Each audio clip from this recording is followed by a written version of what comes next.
BJP ಮುಖಂಡ ಯೋಗೇಶ್ ಗೌಡ ಕೊಲೆ case, ಮಾಜಿ ಸಚಿವ ವಿನಯ್ ಕುಲಕರ್ಣಿಗೆ ಜಾಮೀನು, ದೋಷಿ ಎಂದಿದ್ದ ತೀರ್ಪಿಗೂ ಹೈಕೋರ್ಟ್ ತಡೆ.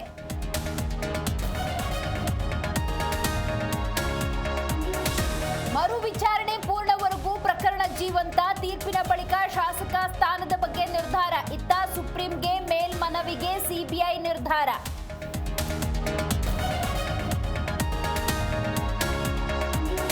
ರಾಜ್ಯದಲ್ಲಿ ಕಾವೇರಿ ಹೋರಾಟ. ಮಂಡ್ಯದಲ್ಲಿ ರೈತರನ್ನ ಬೆಂಬಲಿಸಿ ಬೀದಿಗಿಳಿದ ಬಿಜೆಪಿ, ಜೆಡಿಎಸ್ ಹೊರಗಿಟ್ಟು ಪ್ರತ್ಯೇಕ ಪ್ರತಿಭಟನೆ.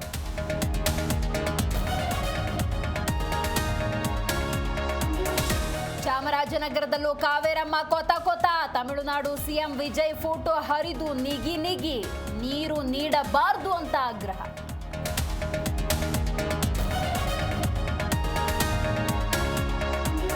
ಅಪಾಯದ ಮಟ್ಟ ಮೀರಿದ ಕೃಷ್ಣಾ ನದಿಗೆ 1.20 ಲಕ್ಷ ಕ್ಯೂಸೆಕ್ ನೀರು ಬಿಡುಗಡೆ. ಜಲಾನಯನ ಗ್ರಾಮಗಳಿಗೆ ಪೊಲೀಸ್ ಇಲಾಖೆ ಅಲರ್ಟ್.